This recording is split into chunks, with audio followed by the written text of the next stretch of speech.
नमस्कार, मैं रचना शर्मा चढ़ती कला टाइम टीवी देख रहे हैं सभी दर्शकों का स्वागत करती हूं। आप देख रहे हैं हरियाणा न्यूज। समाचारों की शुरुआत से पहले एक नजर आज की मुख्य सुर्खियों पर।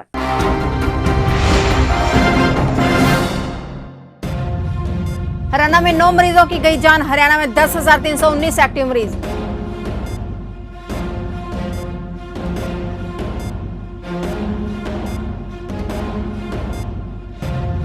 दिल्ली से भी जहरीली हुई हिसार पानीपत की आबो हवा। अब ना संभले तो हो जाएगी देर।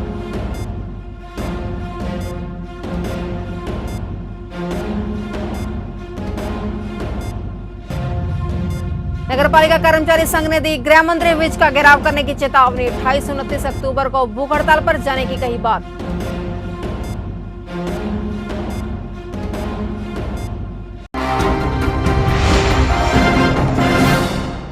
और अब समाचार विस्तार से। हरियाणा में महामारी के केसों में गिरावट दर्ज की जा रही है। हरियाणा में 24 घंटे में 1081 नए कोरोना पॉजिटिव मिले हैं। इसी के साथ हरियाणा में अब कुल संक्रमितों की संख्या 1,44,302 हो गई है। पिछले 24 घंटे में 9 मरीजों ने दम तोड़ा है, जिससे जान गंवाने वालों की संख्या 1,601 तक पहुंच गई है। हरियाणा में एक दिन में 1,154 मरीज ठीक हुए हैं। अब तक 1,32,382 मरीजों ने वायरस से जंग जीत ली है। हरियाणा में एक्टिव मरीजों की संख्या 10,319 है। हरियाणा का विधायक वीआईपी कल्चर से बाहर नहीं निकल पाए। Punjab and Haryana high court ने 24 जनवरी को एक आदेश जारी कर हर सरकारी और प्राइवेट वाहन से वीआईपी कल्चर को प्रदर्शित करने वाला प्रतीकात्मक चिन्ह हटाने का निर्देश दिया था। 8 महीने के भीतर ही विधायकों को यह एहसास होने लगा कि वीआईपी वे नहीं रहे हैं। कई विधायकों ने इन दिक्कतों को आधार बनाते हुए विधानसभा स्पीकर ज्ञानचंद गुप्ता के सामने बीच का कोई रास्ता निकालने का प्रस्ताव रखा, तो विधायकों को अपनी गाड़ी पर लगाने के लिए मैरून कलर के स्टिकर जारी कर दिए गए हैं। इसके लिए बकायदा हरियाणा सरकार से मंजूरी हासिल की गई है। सरकार ने भी खुशी खुशी विधायकों की इस इच्छा को पूरा करने में कोई रोड़ा नहीं अटकाया। पराली के धुएं के साथ ही अन्य कारणों से फिजा जहरीली हो गई है। हरियाणा के कई शहरों की आबोहवा राजधानी दिल्ली से भी खतरनाक स्तर पर पहुंच गई है। हिसार में हवा की गुणवत्ता यानी PM 2.5 का स्तर 427 माइक्रोग्राम प्रति घन मीटर रिकॉर्ड किया गया है। प्रदेश में सिर्फ पानीपत ही नहीं बल्कि हिसार का अधिकतम AQI 427 तक पहुंच गया है। हवा में अचानक से बढ़े हुए प्रदूषण में PM 2.5 और PM 10 की बढ़ी हुई मात्रा सामने आ रही है। सामान्य से 5 गुना प्रदूषण का स्तर बढ़ गया है। प्रदेश में कई शहरों में स्मॉग की चादर सुबह 10 बजे तक दिखाई दी। ठीक ऐसा ही बुधवार यानी आज भी देखने को मिला। हिसार ऑब्जर्वेशन होम से सोमवार शाम 3 जेल वार्डर पर हमला कर फरार हुए 17 बाल बंदियों में से 3 बंदियों को पुलिस ने पकड़ लिया है। इनमें से एक बंदी को तलवंडी राना से, दूसरे को राजकोट रोड पर और चौधरीवास टोल के पास से और तीसरे को हांसी से पकड़ा है। पुलिस ने पकड़े गए 2 बंदियों को अदालत में पेश किया, जिसमें से एक को 2 दिन के लिए रिमांड पर भेजा गया, वहीं दूसरे को वापस ऑब्जर्वेशन होम भेज दिया गया है। पकड़े गए बाल बंदियों ने पूछताछ में बताया कि वे सिर्फ यहां से भागना चाहते थे। डीसी ने जल्द से जल्द मामले की जांच पर रिपोर्ट देने को कहा है। ऑब्जर्वेशन होम से बाल बंदियों के फरार होने के मामले में घटना को लेकर मंथन किया गया है। घटना के वक्त वहां पर 4 पुलिसकर्मी, ASI जगराज सिंह और 3 सिपाही विजेंद्र सिंह, रघुविंदर और विनोद को लाइन हाजिर कर दिया गया है। मिनी बैंक करोड़पैक्स खाद घोटाले में खाद विक्रेता वीरेंद्र सिंह पर 11,12,000 रुपए की रिकवरी डाल दी गई है। वहीं वीरेंद्र सिंह ने 3 उच्च अधिकारियों पर खाद घोटाले में शामिल होने का आरोप लगाया है। बता दें कि 2019-2020 में हुआ खाद घोटाले में 56 किसानों द्वारा SDM कलायत को शिकायत दी गई थी। SDM कलायत द्वारा सहायक रजिस्ट्रार को जांच टीम गठित कर जांच करने के निर्देश दिए गए थे। जांच टीम द्वारा विक्रेता वीरेंद्र कुमार को गबन का दोषी ठहराया गया था, जबकि 3 अन्य अधिकारियों द्वारा लापरवाही बरती गई थी। इसलिए रिकवरी वीरेंद्र कुमार विक्रेता से दर्शाई गई है। फिलहाल अभी जांच जारी है।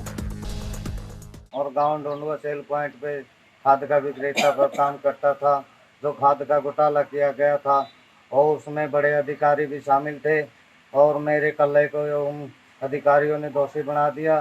दोषी तो वो चारों भी थे जी हैं, और ये मिलीभगत करके गरीब आदमी को मैंने कल्ले पे ही ठोक दिया। बड़े अधिकारी आज सरेआम घूम रहे हैं। बाजीगर समाज धर्मशाला में बाजीगर सुधार सभा की एक बैठक का आयोजन किया गया, जिसमें गुरमीत बाजीगर को फिर से बाजीगर सुधार सभा का प्रदेशाध्यक्ष चुन लिया गया। नवनियुक्त प्रदेशाध्यक्ष गुरमीत बाजीगर ने कहा कि बाजीगर सुधार सभा ने फिर से उन्हें जिम्मेदारी दी है, वह उसे बखूबी ढंग से निभाएंगे। अपनी नियुक्ति पर गुरमीत बाजीगर ने सभा के तमाम पदाधिकारियों और समाज के लोगों का आभार व्यक्त किया। 2 साल पहले प्रेसिडेंट बनाया गया था और आज समाज ने फिर एक बार हमारे को मान सम्मान देते हुए और आगे कार्यकाल करने के लिए एक बार और मौका दिया है मुझे प्रेसिडेंट बनाकर बाजीगर सुधार सभा की ओर से। और आज मैं अपने समाज का पूरा धन्यवाद और शुक्रिया अदा करता हूँ कि उन्होंने एक बार और मुझे मौका दिया है अपने समाज की सेवा करने के लिए। एसडीएम राजेश खोत ने उचाना मंडी का औचक निरीक्षण किया। मंडी में जो भी खामियां पाई गई, एसडीएम ने उन सब का जायजा लिया। इस दौरान एसडीएम राजेश खोत ने कहा कि पीआर की खरीद में किसानों को किसी तरह की कोई परेशानी नहीं आने दी जाएगी। उन्होंने कहा कि पीआर की खरीद का मॉइस्चर 17% निर्धारित किया गया था, अब 19% नमी तक पीआर की फसल की खरीद की जाएगी।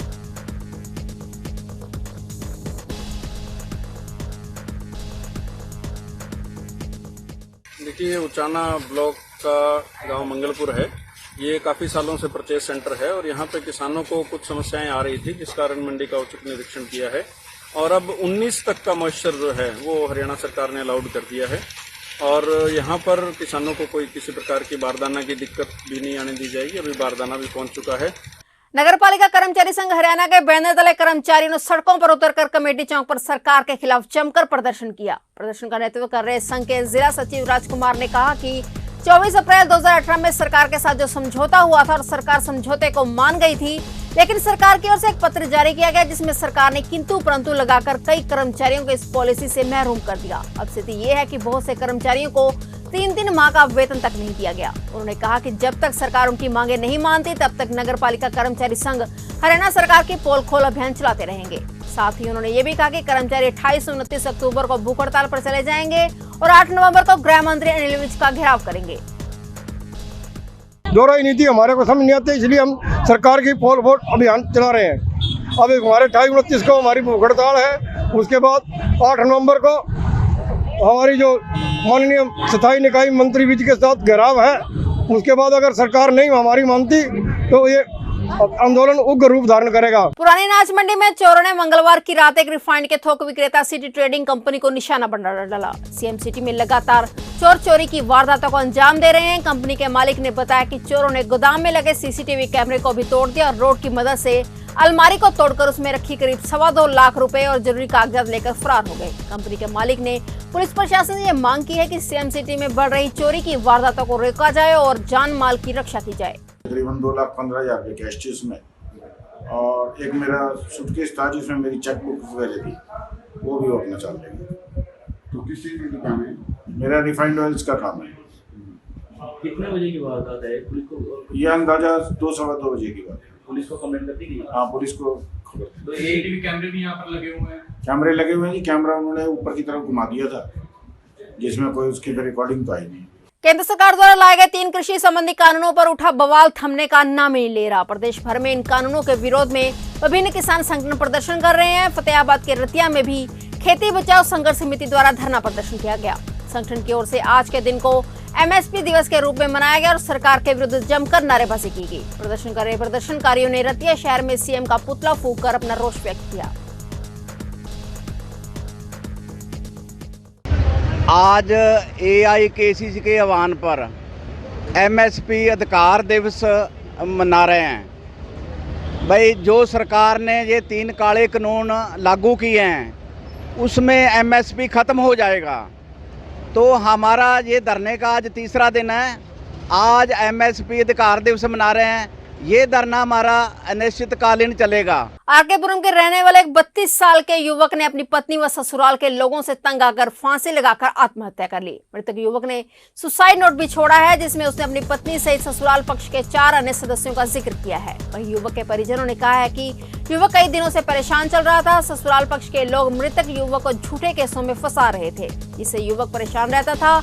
परेशानी के चलते ही उसने फांसी लगाकर आत्महत्या की है। पुलिस ने मौके पर पहुंचकर मृतक द्वारा छोड़े गए सुसाइड नोट को बरामद कर लिया है। वह शव को पोस्टमार्टम करवाकर परिजनों को सौंप दिया है। पुलिस ने इस मामले में जांच शुरू कर दी है। लड़के के ऊपर झूठे केस बना के लगा रखे थे। ये बेहद परेशान था। और अब ये मतलब इसने बताया है नहीं लड़के ने घर वालों को, लेकिन पता नहीं क्या बात हुई क्या नहीं हुई, राम जाने। इसको इतना परेशान इतना टॉर्चर किया हुआ था कि इसने फांसी लगाई है। फांसी लगाई है, लेकिन इनसे पक्ष वालों से तंग हो गया लगाई है। तो आप क्या चाहते हैं? हम तो यही चाहते हैं भी इनके खिलाफ कार्रवाई होनी चाहिए। फिलहाल हरियाणा न्यूज में इतना ही। तब तक के लिए देखते रहिए चढ़ती कला टाइम टीवी और मुझे दीजिए इजाजत। धन्यवाद।